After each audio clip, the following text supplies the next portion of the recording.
관광 명소로 유명한 곳이죠. 일본 오사카의 도톤보리 강입니다. 그런데 강물을 자세히 들여다보니 뭔가 시커멓고 꿈틀대기까지 합니다. 며칠 전부터 갑자기 의문의 물고기떼가 나타난 건데요. 수질이 나쁘다고 꾸준히 지적받아온 곳이라 사람들의 호기심 어린 시선이 쏟아졌습니다. 일각에선 지진을 감지한 물고기들의 생존 본능 아니냐는 의혹도 제기됐는데요. 전문가들은 해당 물고기들이 수온 변화에 민감한 숭어 종류라며 따뜻한 곳을 찾아 모여든 것 같다고 전했습니다.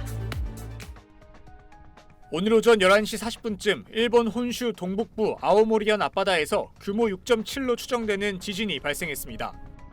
지난 8일 밤 같은 지역에서 규모 7.5의 강진이 발생한 지 4일 만입니다. 일본 기상청은 이번 지진 규모를 최초 6.5로 파악했다가 6.7로 상향 조정했습니다. 그러면서 홋카이도 남부와 혼슈 동북부 태평양 연안에 쓰나미 주의보를 발령했고 아오모리현 일부 연안에서 최고 높이 20cm의 쓰나미가 확인됐습니다. 또 아오모리현과 이와테현, 홋카이도 일부 지역에선 대부분의 사람들이 놀라고 천장에 매달린 전등이 크게 흔들리는 수준인 진도 4의 흔들림이 감지됐습니다. 앞서 지난 8일 아오모리현 앞바다에서 강진이 발생했을 땐 30명 넘는 사람이 다쳤고 곳곳의 건물 유리창과 외벽이 파손됐으며 태평양 해안 지역 곳곳에서 최대 70cm의 쓰나미가 관측됐습니다. 이어 7시간 반 만에 6.4 규모의 여진이 발생하면서 사상 처음으로 후발지진 주의정보를 발표했습니다. 후발지진 주의정보는 대규모 지진 위험성이 큰 지역에서 규모 7.0 이상의 지진이 일어나 평소보다 거대 지진 발생 위험이 커진 경우 발령됐는데 4일 만에 실제로 강한 지진이 찾아왔습니다. 일본 기상청 관계자는 이번 지진은 지난 8일 발생한 지진의 활동 영역에서 일어났다며 당시 흔들림이 강했던 지역에선 계속해서 지진에 주의해달라고 당부했습니다. SBS 김진우입니다. 스즈키 나오미치 홋카이도 지사가 도마리 원전 3호기 재가동에 동의한다고 10일 공식 발표했습니다. 삿포로에서 70km 떨어진 도마리 원전 3호기는 지난 2009년 12월 운전을 시작했지만 동일본 대지진 이후인 2012년 5월 가동을 중단했습니다. 재가동 시점은 2027년 초가 될 걸로 예상됩니다.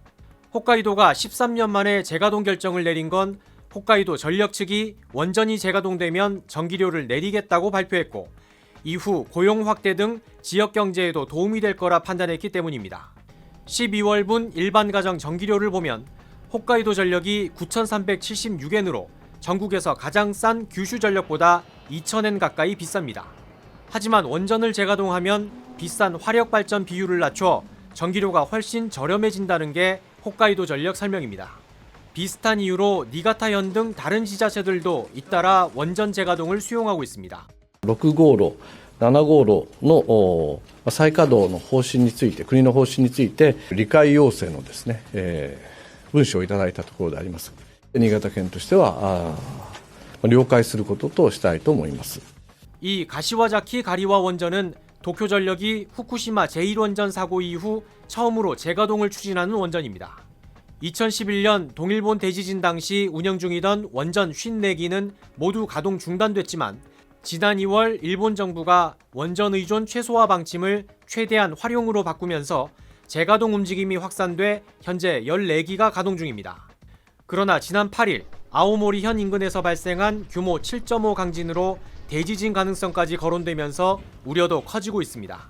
도쿄신문은 사고 위험보다 이익 우선이란 제목의 기사에서 원전에 대한 의존이 되려 국민들의 경제적 부담을 가중시킨다고 지적했습니다.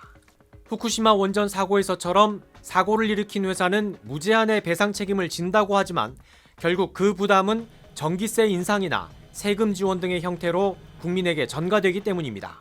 대지진에 원전은 견딜 수 있는가? 이 질문에 납득할 만한 답변이 없다면 원전 안전 신화를 또다시 확산시켜서는 안 된다고 이 신문은 전했습니다. 도쿄에서 SBS 문준모입니다.